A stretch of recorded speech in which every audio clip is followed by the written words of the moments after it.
السلام علیکم ورحمۃ اللہ وبرکاتہ نحمده ونصلی علی رسوله الکریم اما بعد فاعوذ باللہ من الشیطان الرجیم بسم اللہ الرحمن الرحیم رب اشرح لی صدری ویسر لی امری واحلل عقدۃ من لسانی یفقہوا قولی. جی کیا پڑھا تھا کل آپ نے اور کس کے بارے میں پڑھا تھا؟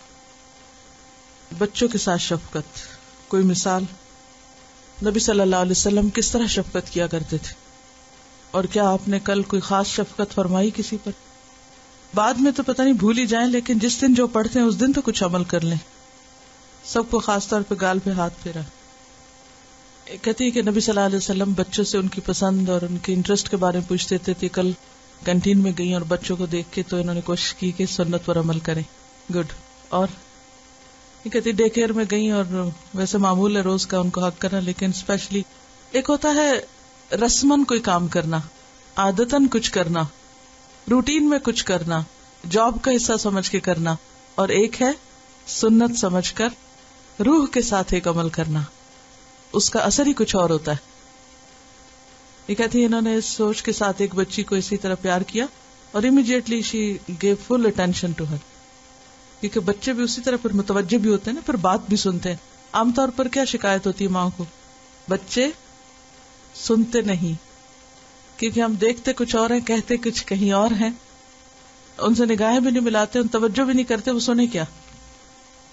اور کسی نے کسی سنت پہ عمل کیا ہو.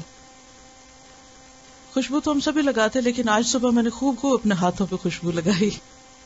نماز فجر کے بعد عموماً میں وہیں بیٹھے بیٹھے قرآن پاک پڑھنے سے پہلے لگاتی ہوں، تو وہ تو کبھی کہیں لگا لی، کبھی جہاں دل چاہا، لیکن خاص طور پہ میں نے ہاتھوں پہ خوشبو لگائی. ابھی تک ہے، حالانکہ کئی دفعہ دھوئے اس کے بعد ہاتھ. تو بات یہ ہے کہ جو چیز سنت ہے اس کے پیچھے کوئی حکمت ہے، اور اس کا صرف اجر اور ثواب ہی نہیں، اس کا دنیا میں بھی ضرور کوئی فائدہ ہے. ان سب چیزوں کی روشنی میں ہم سب کو اپنے عمل کا جائزہ لینا ہے کہ ہمارا معاملہ بچوں کے ساتھ یا جس پہلو پر ہم پڑھ رہے ہیں اس میں کیا ہے، ہمارے عمل میں کیا تبدیلی آ رہی، اور اگر نہیں آ رہی تو کوشش کریں، اللہ سے دعا مانگیں. چلیے حدیث نمبر 181.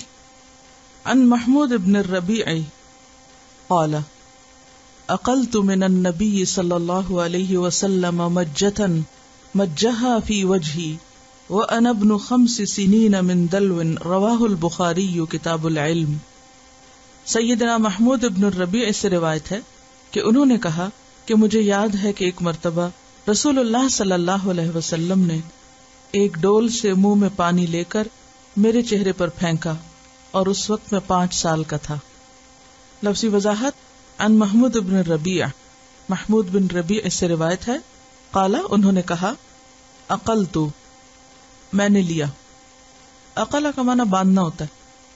اقلت سے مراد یہ ہے کہ مجھے ابھی تک یاد ہے اور میں نے میرے ساتھ ایسا ہوا. من النبی، نبی صلی اللہ علیہ وسلم سے، مجتن ایک گھونٹ، مجہا فی وجہی جو آپ نے پھینکا میرے چہرے پر، وانا ابن 5 سنین اور میں 5 سال کا تھا. ابن کا معنی ویسے تو بیٹا ہوتا ہے، 5 سال کا بیٹا یعنی 5 سال کی عمر کا تھا. من دلوین ایک ڈول سے. رواہ البخاری، اسے بخاری نے روایت کیا. ایک اور روایت سے یہ پتہ چلتا ہے کہ یہ کنواں ان کے گھر پر تھا یا ان کے علاقے میں تھا. جب نبی صلی اللہ علیہ وسلم ان کے وزٹ کے لیے آئے تو آپ نے اس کنویں کا پانی پیا بھی، اور اس میں سے منہ بھر کر پانی اس بچے کے منہ پر پھینکا. اور ایسا کرنا صرف ایک شرارت کے طور پر تھا، اور بچے کے ساتھ یہ شرارت اس لیے کی جا رہی ہے کہ بچے ایسی باتوں سے خوش ہوتے ہیں. تو بنیادی طور پر بچے کو خوش کرنا مقصود تھا. اور اس سے یہ بھی پتہ چلتا ہے کہ نبی صلی اللہ علیہ وسلم کس طرح چھوٹے بچوں کی فطرت اور ان کی عادت اور ان کی ضروریات کا خیال رکھتے تھے. اگلی حدیث ہے عن البراء رضی اللہ عنہ قال رأيت النبي صلی اللہ علیہ وسلم والحسن بن علی على عاتقه يقول اللهم انی احبه فاحبه. رواہ البخاری کتاب فضائل اصحاب النبی صلی اللہ علیہ وسلم. سیدنا براء رضی اللہ عنہ سے روایت ہے کہ میں نے رسول اللہ صلی اللہ علیہ وسلم کو دیکھا کہ سیدنا حسن رضی اللہ عنہ آپ کے کاندھے مبارک پر تھے اور آپ یہ فرما رہے تھے کہ اے اللہ مجھے اس سے محبت ہے، تو بھی اس سے محبت رکھ۔ لفظی وضاحت، عن البراء، براء بن عازب صحابی ہیں رضی اللہ عنہ، قال کہتے ہیں رأیت میں نے دیکھا النبی نبی صلی اللہ علیہ وسلم کو والحسن بن علی اور حسن بن علی کو جو آپ کے نواسے تھے، علی عاتقہ آپ کے کندھے پر، یعنی نبی صلی اللہ علیہ وسلم کے کندھے پر، شولڈر پر، یعنی وہ بیٹھے ہوئے تھے۔ یقول آپ فرما رہے تھے اللہم اے اللہ انی احبہ میں اس بچے سے محبت کرتا ہوں، واحبہ تو بھی اس سے محبت رکھ۔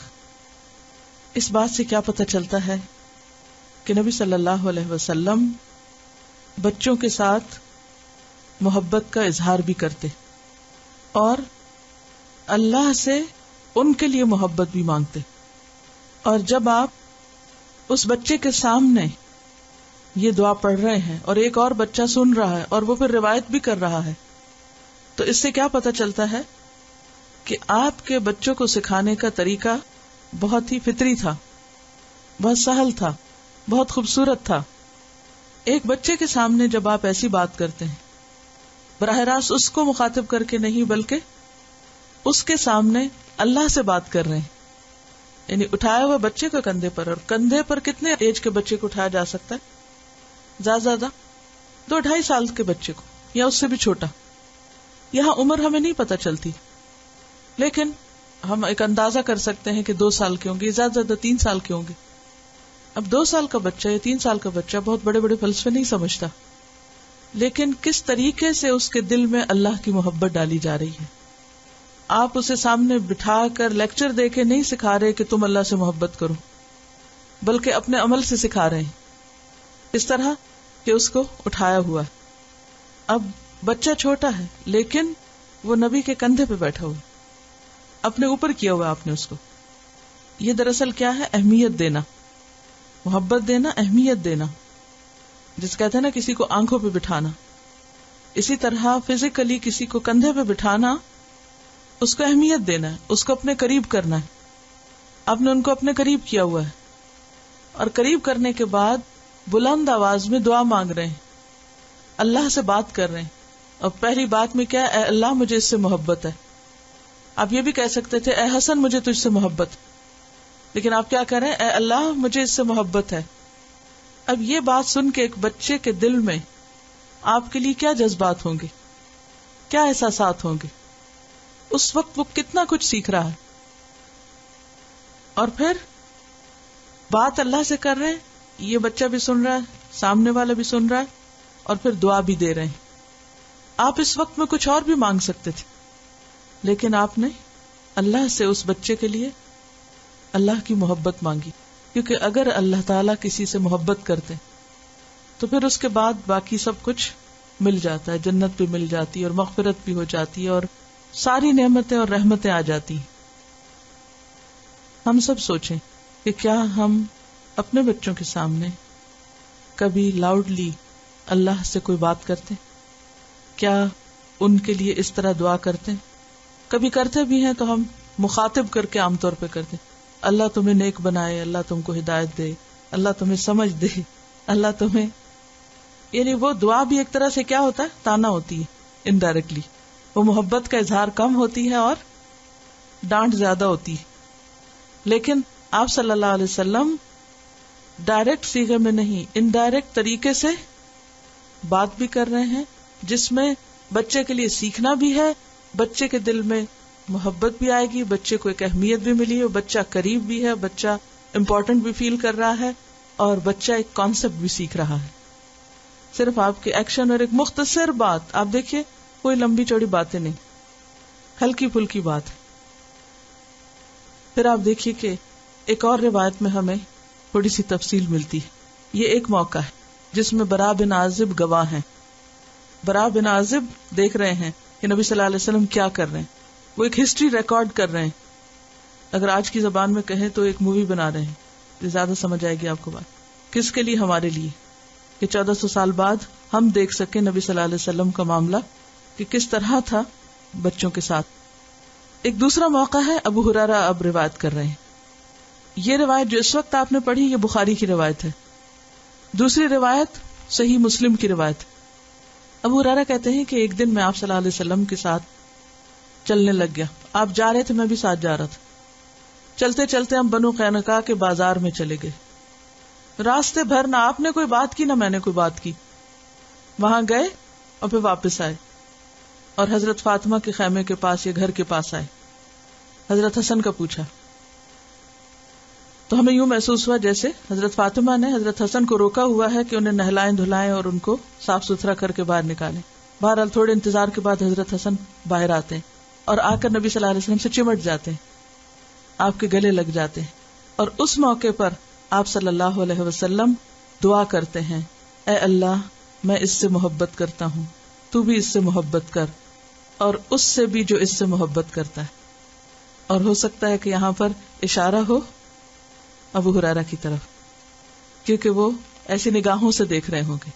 اب آپ دیکھیے نا کہ دو لوگ جا رہے ہیں، کوئی کمیونیکیشن نہیں، خاموشی سے جا رہے ہیں، آ رہے ہیں، اور واپسی پہ وہ ایک گھر کے پاس رکتے ہیں اور وہاں سے بچہ باہر آتا ہے، آپ اس کو چمٹا لیتے ہیں اور آپ دعا دے رہے ہیں کہ اللہ مجھے اس سے محبت ہے، تو بھی اس سے محبت کر. اور پھر پاس ابو ہریرہ کھڑے ہیں تو ساتھ ہی آپ کیا فرماتے ہیں، اس سے بھی محبت کر جو اس سے محبت کرتا ہے. اور اس میں آپ دیکھیے کہ محبت کا کتنا کھلا اظہار ہے. ہمیں بچوں سے محبت ہوتی ہے، ہم کبھی بول کے نہیں دیتے. کبھی ہم نے کہا کسی بچے کو کہ تو مجھے بہت پیارا ہے، تو مجھے بہت عزیز ہے، مجھے تجھ سے بہت محبت ہے. اپنے ایکشن سے یا عمل سے تو کبھی ظاہر کر بھی دیں، لیکن منہ سے بول کے نہیں کہتے. ایک جھجک اور ایک اندر ایک وہ ہوتی ہے کہ اگر ہم نے کہہ دیا تو ہمارا روب چلا جائے گا. یہی ڈر ہوتا ہے، یہ خوف ہوتا ہے کہ بھئی سر چڑھ جائیں گے، پھر یہ ہماری بات نہیں سنیں گے، ان کو ہماری ویکنیس پتہ چل جائے گی. تو بہتر ہے کہ ہم ڈسٹنس پہ رہیں، اس طرح بات زیادہ اثر کرے گی. حالانکہ بات محبت سے زیادہ اثر کرتی. تو اس میں آپ دیکھیں کہ کس طرح آپ اس کو بھی یعنی کہ محبت کا 3 دفعہ ذکر کرتے ہیں. آپ اس وقت میں سوچ رہی تھی کیا مجھے حضرت حسن سے محبت ہے؟ میں فوراً سوچنے لگی. کیوں؟ کیونکہ اللہ کے رسول صلی اللہ علیہ وسلم نے ان سب کے لیے دعا کی جو ان سے محبت کریں. کیا ہمیں اہل بیت سے محبت ہے؟ سچی محبت، ایک نہیں کہ جو طاری کی ہوئی ہو. تو میرے دل نے گواہی دی، ہاں مجھے حضرت حسن کی شخصیت کا ایک پہلو بہت زیادہ پسند ہے، اور وہ ہے ان کا خود اپنے حق کی خلافت سے دستبردار ہو جانا مسلمانوں کے درمیان فساد ختم کرنے کے لیے. کہ یہ عہدہ مجھے نہیں چاہیے، میں اس سے باہر آتا ہوں، تو تم آپس میں صلح کر لو. بہت بڑی قربانی. کوئی شخص جس کو حکومت ملی ہوئی ہو، حکومت آفر کی گئی ہو، اور وہ اس کو اپنی ڈسکریشن پہ اپنی پوری رضامندی کے ساتھ، جبکہ ان کے ساتھی ان کو ان کے خلاف ہو رہے تھے کہ آپ یہ کیا کر رہے ہیں اور کیوں کر رہے ہیں، انہیں چھوڑنے نہیں دے رہے تھے. اور آپ نے ان کے بارے میں خوشخبری بھی دی تھی، ایک پیشن گوئی کی تھی کہ میرا یہ بیٹا مسلمانوں کے 2 بڑے گروہوں کے درمیان صلح کرائے گا. اور صلح کرانے کا عمل نماز، روزے، صدقہ، خیرات، ہر چیز سے بڑا ہے. حضرت حسن کی زندگی کے اور بھی بہت سے پہلو ہیں، لیکن مجھے سب سے زیادہ یہ پہلو متاثر کرتا ہے. اور جب میں اس کے بارے میں سوچتی ہوں تو حقیقت میں اندر محبت اٹھتی. لیکن اس محبت کو پانے کے لیے ہم سب کو ان کے بارے میں جاننا بھی ضروری ہے نا، کہ ہمارے محبوب کے محبوب کون تھے، یعنی محمد صلی اللہ علیہ وسلم کے محبوب کون تھے، اور کیا ہمیں ان سے محبت ہے. اور نبی صلی اللہ علیہ وسلم کی یہ محبت صرف اپنے بچوں کے لیے نہیں تھی، اور بچوں کے لیے بھی تھی.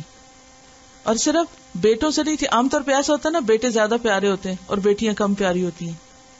لیکن ہمیں ایک اور روایت سے پتہ چلتا ہے کہ حضرت امامہ جو آپ کی نواسی تھی، ابن الاس کی بیٹی تھی، جو حضرت زینب کے شوہر تھے، تو ان کے بارے میں بھی آتا ہے کہ حضرت ابو قتادہ کہتے ہیں کہ ایک دفعہ نبی صلی اللہ علیہ وسلم ہمارے پاس آ رہے تھے اور ہم نے دیکھا کہ آپ کے کندھے پر امامہ بیٹھی ہوئی ہیں. آپ نے اسی حالت میں ہمیں نماز پڑھائی، نماز لیڈ کر رہے ہیں اور نمازی کندھے پر ہیں. اب خود وضاحت کرتے ہیں کہ جب آپ نیچے کو جھکتے تھے، رکوع کرتے تھے اور سجدے میں جاتے تھے تو ان کو اتار کے نیچے رکھ دیتے، اور جب آپ کھڑے ہوتے تو دوبارہ کندھے پہ رکھ لیتے. اور ساری نماز اسی طرح پڑھائی، نہیں بچی کو نیچے اتارتے رہے اور چڑھاتے رہے. اس میں ہمارے لیے کیا نمونہ ہے؟ بہترین نمونہ ہے کہ بیٹا ہو یا بیٹی ہو دونوں ہی محبت کے لائق ہیں. صرف بیٹوں کو نہیں کندھے پہ بٹھایا، نواسے کو ہی نہیں نواسی کو بھی، کیونکہ آپ صلی اللہ علیہ وسلم نے اولاد کے درمیان برابری کرنے کو کہا ہے، اور خاص طور پر محبت اور تعلق کی برابری، کہ ایک کو دوسرے پر ایسی ترجیح نہ دی جائے کہ دوسرے کے دل میں اس کے لیے بھی اور ماں باپ کے لیے بھی نفرت پیدا ہو جائے. اور اس میں آپ دیکھیے کہ آپ نماز لیڈ کر رہے ہیں نا، اور وہ بچی ہے، لڑکی ہے. اور یہاں اگر دیکھا جائے تو کئی فقہی بحثیں اور اختلاف بھی اٹھ سکتے ہیں کہ اچھا کیا لڑکی نماز میں آگے کھڑی ہو سکتی ہے، اور اگر یعنی کہ باپ اگر نماز پڑھا اور چھوٹی بچی اگر پاس آ گئی ہے یا آگے سے گزر گئی ہے، بیٹھ گئی، کیونکہ بچے ہیں نا جب نماز پڑھ رہے ہوتے ہیں والدین تو وہ کبھی آ کے ساتھ نماز پڑھنے لگتے ہیں، کبھی اوپر چڑھنے لگتے ہیں، کبھی دائیں بائیں ہوتے ہیں، تو کچھ بھی کریں.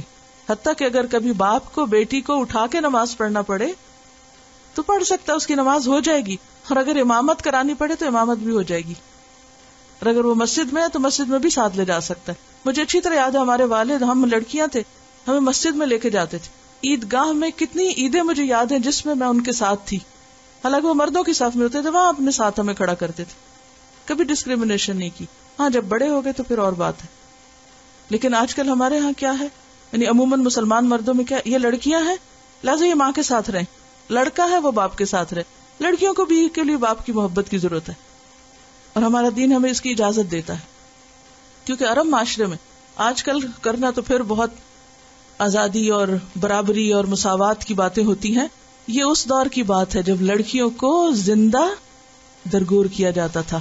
اس وقت کسی بچی کو اتنی اہمیت دینا اور کندھے پہ اٹھا کے نماز پڑھنا یہ کوئی عام بات نہیں تھی، بہت زیادہ اہم بات تھی، غیر معمولی بات تھی. پھر اسی طرح ہم دیکھتے ہیں کہ مسجد ہی میں نبی صلی اللہ علیہ وسلم عورتوں کو کبھی آنے سے روکتے نہیں تھے. بخاری کی ایک حدیث ہے، صحیح بخاری میں آتا ہے کہ آپ صلی اللہ علیہ وسلم فرماتے ہیں کہ میں مسجد میں آتا ہوں، نماز پڑھانے لگتا ہوں، طویل نماز پڑھانا چاہتا ہوں کہ اتنے میں مجھے کسی بچے کے رونے کی آواز آتی ہے، تو میں اس کی خاطر اپنی نماز مختصر کر دیتا ہوں، چھوٹی کر دیتا ہوں کہ کہیں اس بچے کے رونے سے اس کی ماں کو تکلیف نہ ہو. آپ اپنی نماز مختصر کر دیتے ہیں، اور صرف اپنی نہیں، باقی سب کی بھی، پیچھے والوں کی بھی. کس لیے؟ کہ بچہ رو پڑا ہے. اس میں بچے کی رعایت بھی ہے اور بچے کی ماں کی رعایت بھی، کہ اسے پریشانی نہ ہو. یہ بھی ہو سکتا تھا کہ وہ کہتے کہ بین ہے بچے، نہ بچے مسجد میں آئے نہ عورتیں آئے، سب ختم. کہاں سے سیکھیں گے؟ ان کے اندر ایمان کہاں سے آئے گا؟ عید کی نماز کے موقع پر نبی صلی اللہ علیہ وسلم نے کیوں خاص طور پر بچیوں کو نکلنے کے لیے کہا کہ وہ دعا میں شریک ہو اور مسلمانوں کی جمعیت کا منظر دیکھیں، یعنی اکٹھے بہت سارے مسلمانوں کو ایک جگہ پر دیکھیں. کیونکہ وہ جو سین ہوتا ہے نا، بہت سے لوگوں کو اکٹھے مل کر اللہ کی عبادت کرنے کا اور مل کر خوشی منانے کا، اس کا اپنا ہی ایک اثر ہوتا ہے. تو ایسے موقعوں پر بچوں کو گھر سلا کے اور کسی کے پاس چھوڑ کے اور خود نماز پڑھنے چلے جانا کیونکہ زیادہ بڑی بات نہیں ہے. ان کو ساتھ لے جا کر، ان کو دکھا کر منظر، تاکہ ان کو اپنی پہچان ہو کہ ہم کون ہیں، ہماری عبادات کیا ہیں اور ان عبادات کی کیا اہمیت ہے. اور پھر بہت سارے لوگ مل کے اگر ایک کام کر رہے ہیں تو ذہن میں کیا آتا ہے، دل میں کیا آتا ہے کہ واقعی یہ کوئی بہت اہم کام ہے. اور اگر سارا دن بچے ٹی وی کے آگے بیٹھ کے دیکھ رہے ہیں تو ان کے لیے اہمیت کس چیز کی ہوگی؟ انہی سب چیزوں کی جو ہم ان کو دکھا رہے ہیں دن رات. اور پھر اگر ہم ایسا کریں اور بچے جو ہیں وہ نماز کا شوق نہ کریں یا نماز نہ پڑھے تو پھر ان کا قصور تو ہوگا، لیکن اس سے زیادہ ماں باپ کا ہوگا کہ انہوں نے دکھایا ہی نہیں انہیں کہ صرف ہم نہیں، بہت سے اور لوگ بھی نماز پڑھتے ہیں. تو بات ہو رہی تھی بچوں سے شفقت اور محبت کی، اور خصوصاً آپ کے اپنے بچوں کے نواسے اور نواسی کی. اور اسی طرح ایک اور روایت میں حضرت حسین کا ذکر آتا ہے، یہاں حضرت حسن کا آتا ہے، ایک اور جگہ پر حضرت حسین کا آتا ہے. اور ابن ماجہ کی روایت ہے اور حضرت جابر نے اس کو روایت کیا. وہ کہتے ہیں کہ ایک دفعہ ہم رسول اللہ صلی اللہ علیہ وسلم کے ساتھ کسی دعوت میں جا رہے تھے، یعنی اکٹھے مل کے جا رہے تھے. تو راستے میں ہم نے دیکھا کہ سیدنا حسین جو ہے وہ بچوں کے ساتھ کھیل رہے ہیں. تو نبی صلی اللہ علیہ وسلم ایک گروپ کے ساتھ جا رہے تھے، تو آپ اپنے گروپ کو چھوڑ کر، سب کو چھوڑ کر نکل کر ان کی طرف لپکتے ہیں. بچے کو دیکھا فوراً ان کی طرف جاتے ہیں اور پھر ان کی طرف ہاتھ پھیلا دیتے، آؤ، جسے ہم عام طور پہ دیکھتے اور کہتے ہیں آ جاؤ. تو جب آپ نے ان کو بلایا تو وہ ادھر ادھر بھاگنے لگے. عموماً ایسے ہی ہوتا ہے نا کہ بچے شرارت میں جب آپ کہتے ہیں آؤ تو وہ اور بھاگتے ہیں, دور جاتے ہیں, تو وہ بھی ادھر ادھر بھاگنے لگے. نبی صلی اللہ علیہ وسلم ہنس ہنس کر انہیں پکڑنے لگے اور ان کے پیچھے دوڑنے لگے. یعنی کہا اچھا نہیں آتے تو نہیں جاؤ, ہم بھی جا رہے ہیں اپنے کام. اور پھر انہیں پکڑ لیا, دوڑتے دوڑتے پکڑ لیا, اور ایک ہاتھ ان کی ٹھوڑی پہ رکھا اور دوسرا سر پر, اور انہیں اپنے ساتھ چمٹا لیا. حالانکہ آپ کس کے ساتھ ہیں؟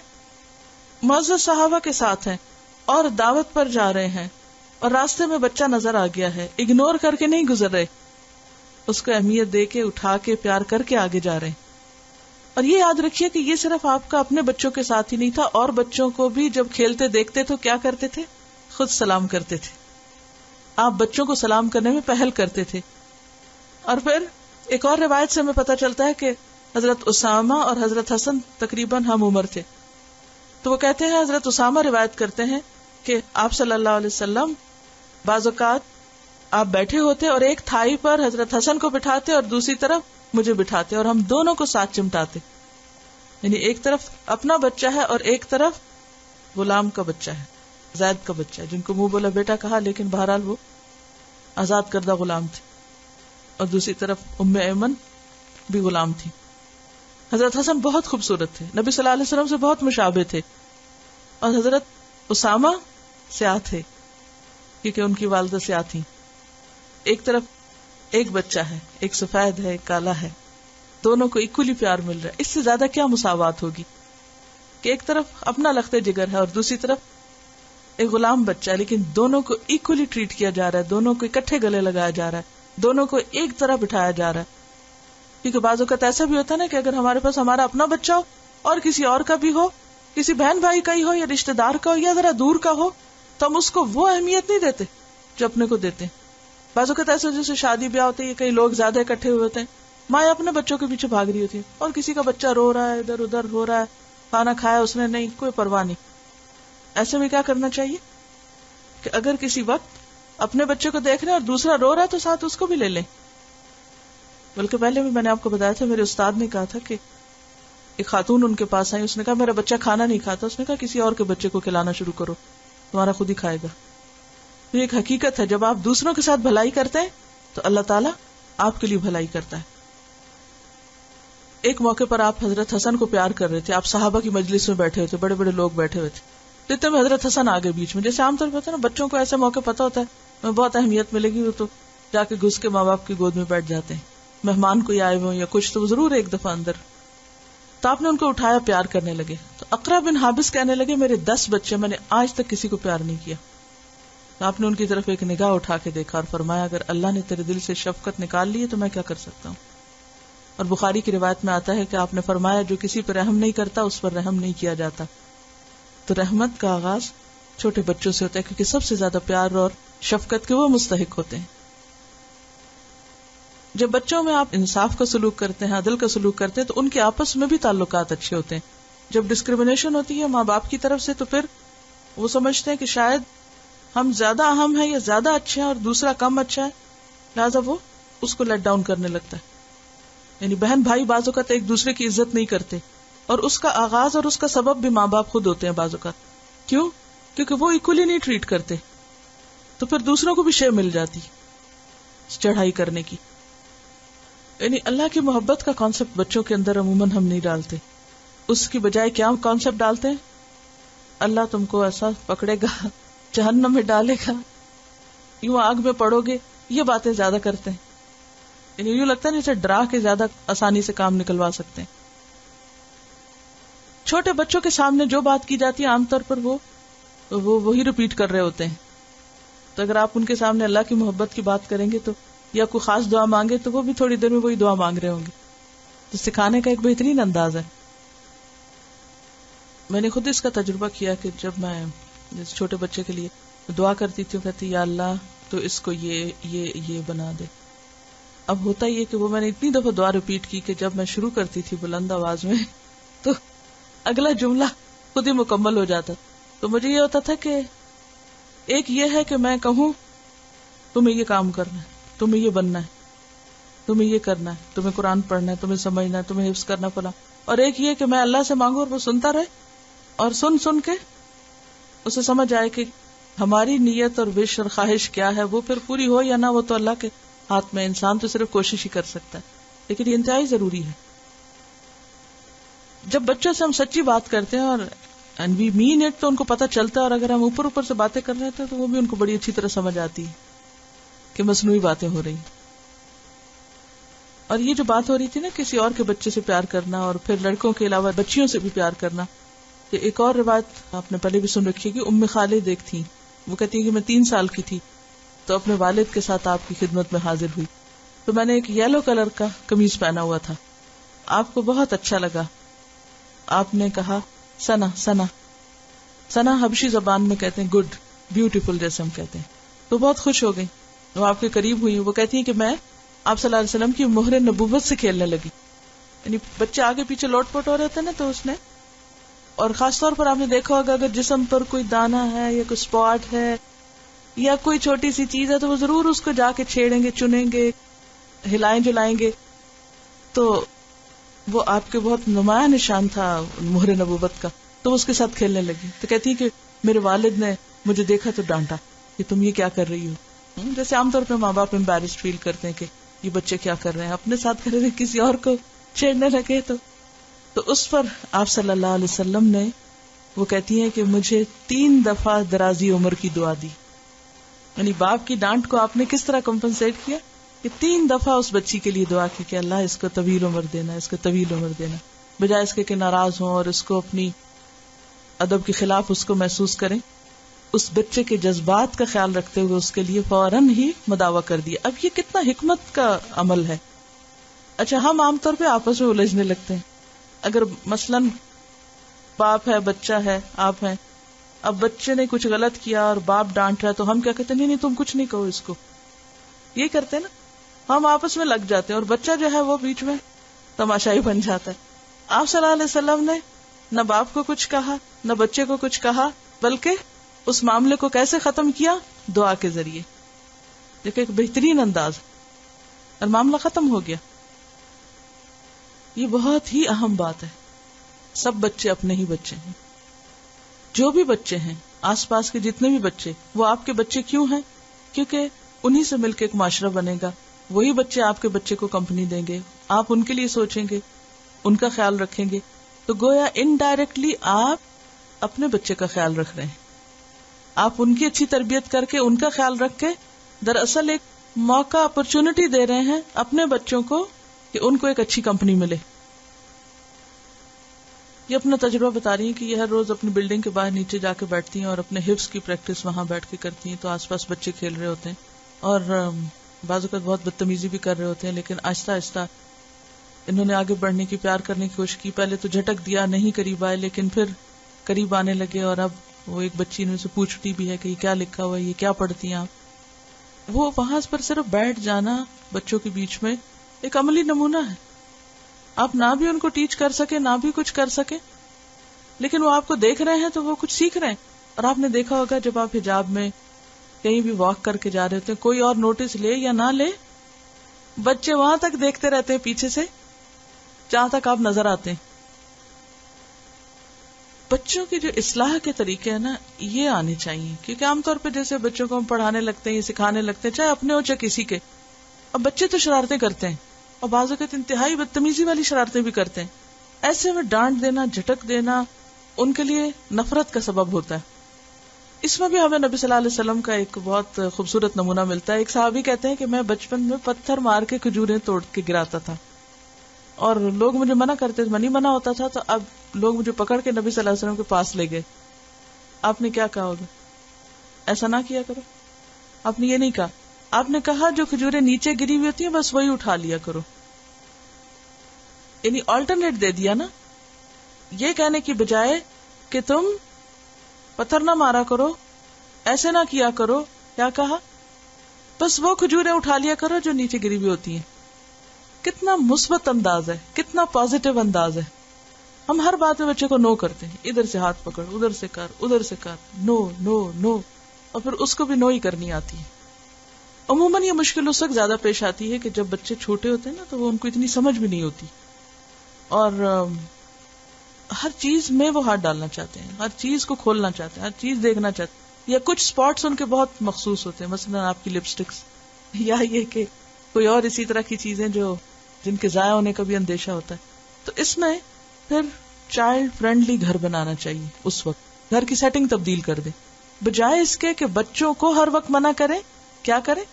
وہ چیزیں اٹھا دیں جو ان کو نقصان دے سکتی ہیں اور دوسری چھوڑ دیں. کیا ہوتا ہے، کچھ دن وہ بار بار اٹھائیں گے، رکھیں گے، کھولیں گے، نکالیں گے، اور پھر سمجھ آ جائے گی. یا پھر ذرا سے بڑے ہوں تو انہیں کہ اچھا اب واپس رکھتے ہیں، چلے اب واپس ڈالیں. تو آپ دیکھیں گے کہ وہ کچھ دن بعد، وقت لگے گا، ایک دن میں نہیں ہوگا، کچھ دن کے بعد نکالیں گے صحیح، لیکن ساتھ ہی واپس بھی رکھنا سیکھیں گے. بچوں کی باتوں کو پرسنلی نہ لیں. کبھی وہ آپ کے بال بھی کھینچ دیں گے، کبھی آپ کی آنکھ میں ہاتھ ڈال دیں گے، کبھی آپ کو کسی طرح تنگ کریں گے، تو ڈونٹ ٹیک اٹ پرسنلی. وہ جو بالکل ارلی مارننگ کا وقت ہوتا ہے نا، وہ سب سے زیادہ لرننگ کا وقت ہوتا ہے. اس میں آپ نے دیکھا کہ آپ آبزرو کریں، ہر روز بچہ ایک نئی چیز کر رہا ہوتا ہے. Every day is a new day for a child.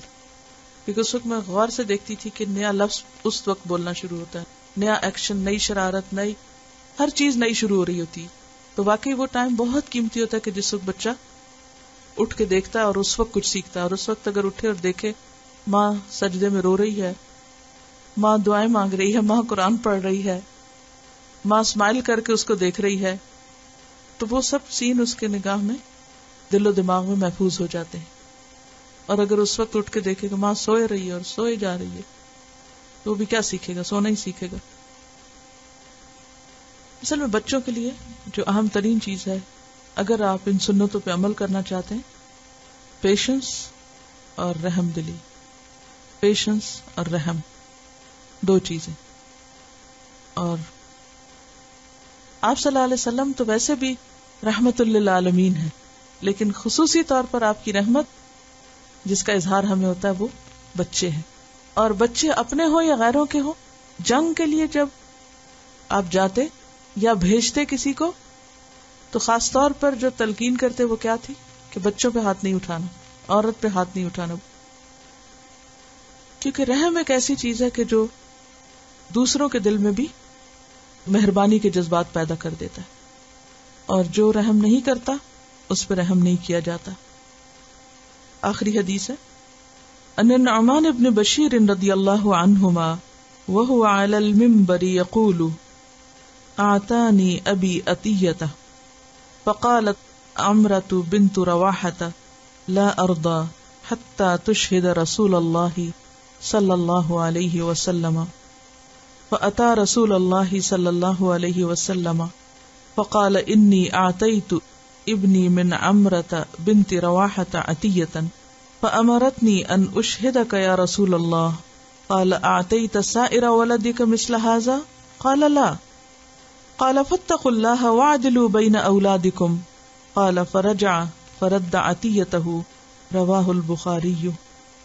سیدنا نعمان بن بشیر رضی اللہ عنہما منبر پر بیان کر رہے تھے کہ میرے باپ نے مجھے ایک عطیہ دیا، تحفہ دیا، کوئی چیز دی. تو عمرہ بنت رواحہ رضی اللہ عنہا، یعنی جو ان کی والدہ تھی نعمان کی، انہوں نے کہا کہ جب تک آپ رسول اللہ صلی اللہ علیہ وسلم کو اس پر گواہ نہ بنائیں میں راضی نہیں ہو سکتی. چنانچہ حاضر خدمت ہو کر انہوں نے عرض کیا کہ عمرہ بنت رواحہ سے اپنے بیٹے کو میں نے ایک عطیہ دیا. تو انہوں نے کہا کہ آپ کو پہلے اس پر گواہ بنا لوں. آپ نے دریافت کیا کیا اسی جیسا عطیہ تم نے اپنی تمام اولاد کو دیا ہے؟ انہوں نے جواب دیا نہیں. اس پر آپ صلی اللہ علیہ وسلم نے فرمایا کہ اللہ سے ڈرو اور اپنی اولاد کے درمیان انصاف قائم رکھو. چنانچہ وہ واپس ہوئے اور ہدیہ واپس لے لیا. لفظی وضاحت دیکھیے. عن النعمان بن بشیر، نعمان بن بشیر رضی اللہ عنہ سے روایت ہے، اور انہما کا لفظ آ رہا ہے یہاں کیونکہ نعمان اور بشیر دونوں صحابی ہیں، باپ بیٹا، تو اس لیے رضی اللہ عنہما تسنیہ کا صیغہ آ رہا ہے. وَهُوَ عَلَى الْمِنبَرِ، اور وہ ممبر پر تھے. کون ممبر پر تھے؟ نعمان. نعمان یہ بات ممبر پر، جیسے کہتے ہیں نا برسر ممبر، سنا رہے تھے، روایت کر رہے تھے، یعنی پورے مجمع میں بیان کر رہے تھے.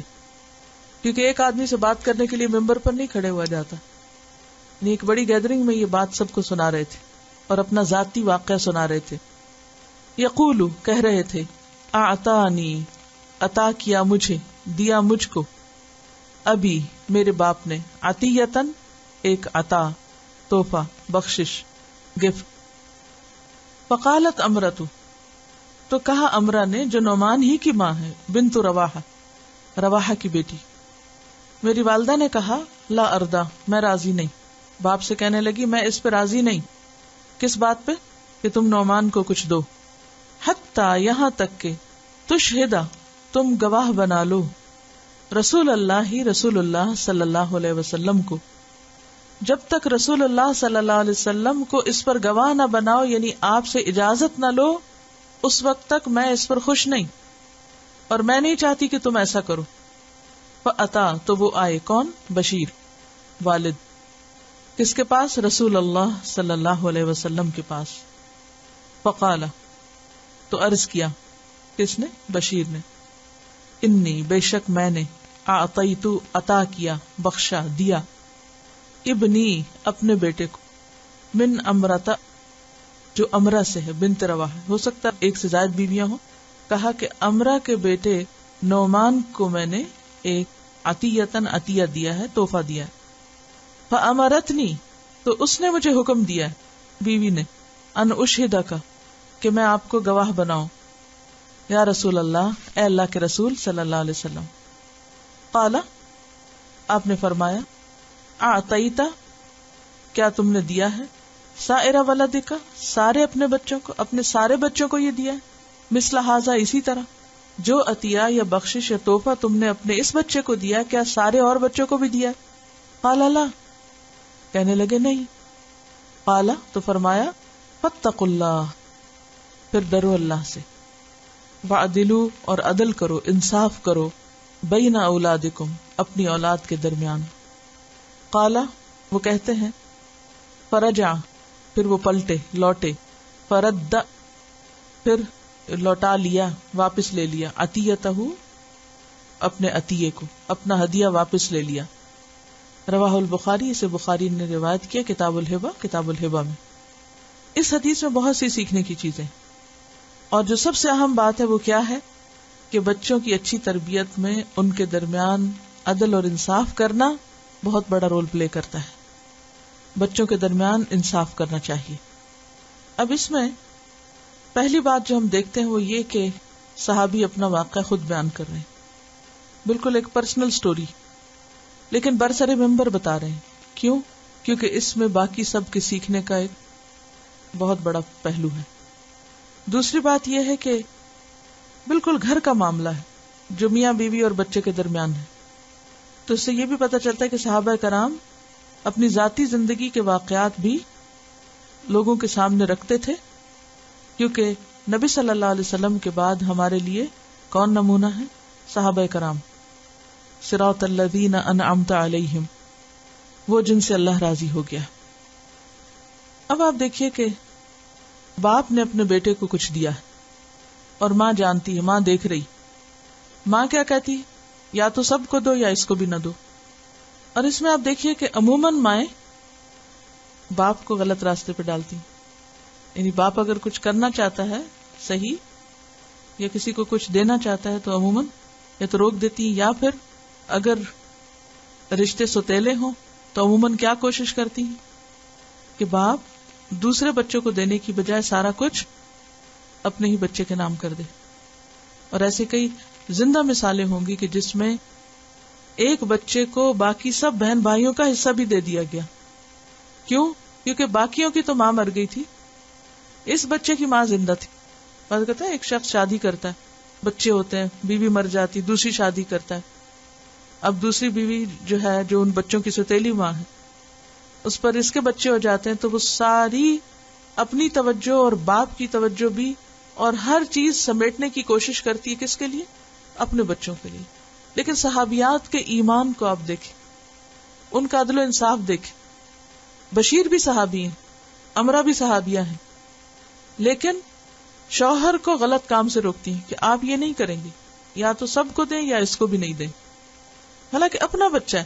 قرآن کا حکم کیا ہے؟ عدل کرو، خواہ اپنی ذات کے خلاف جائے یا رشتہ داروں کے خلاف جائے، لیکن عدل سے کام کرو. اعدلوا هو اقرب للتقوی. اب یہاں پر آپ دیکھیے کہ وہ کہتی ہیں کہ میں اس پہ راضی نہیں جب تک کہ تم جا کے نبی صلی اللہ علیہ وسلم سے گواہی نہ لے لو، یعنی آپ سے سرٹیفیکیشن لے لو. آپ سرٹیفائی کر دیں تو ٹھیک ہے، اگر آپ راضی ہیں تو میں بھی راضی ہوں، ورنہ میں نہیں اس پہ راضی. اب آپ دیکھیے کہ کوئی اور شوہر ہوتے تو وہ جھگڑنے بیٹھ جاتے، تم مجھ سے زیادہ عقلمند بنتی، مجھے نہیں پتا، اور اس میں ایسی کیا بات ہے، یہ تو ہمارا پرسنل معاملہ ہے اور ہم خود ہی آپس میں طے کر لیتے ہیں، اور کوئی اور تعویلیں کر کے بات آئی گئی ہوتی. لیکن صحابی کا بھی ایمان دیکھیے کہ اگر ایک عورت بھی صحیح بات کر رہی ہے تو وہ اس کی سنتے ہیں اور کہتے ہیں اوکے ٹھیک ہے میں جاتا ہوں اور پوچھتا ہوں. پھر جاتے ہیں اور کتنا سچ بولتے ہیں کہ مجھے میری بیوی نے کہہ کے بھیجا. عموماً کیا ہوتا ہے کہ اگر بیوی کو اچھی بات کہہ دے تو بیوی کا نام ود ریفرنس ذکر نہیں کیا جاتا. کیوں؟ مردوں کو شرم آتی ہے کہ کوئی کہے گا کہ اس کی بیوی اتنی سمجھدار ہے اور ہم بیوی کی بات مان لیں. لیکن وہ جا کر بالکل انصاف کے ساتھ اپنی بیوی کا ریفرنس دے کے کہتے ہیں اللہ کے رسول صلی اللہ علیہ وسلم میری بیوی یہ کہتی ہے کہ میں اس تحفے پہ راضی نہیں ہوں جب تک کہ تم ایسا نہ کرو. تو اس پر آپ صلی اللہ علیہ وسلم نے کیا فرمایا کہ ہاں کیا تم نے باقی بچوں کو بھی دیا؟ بیوی کیوں نہیں راضی؟ کیونکہ سب کو نہیں ملا اور یہاں عدل نہیں ہو رہا.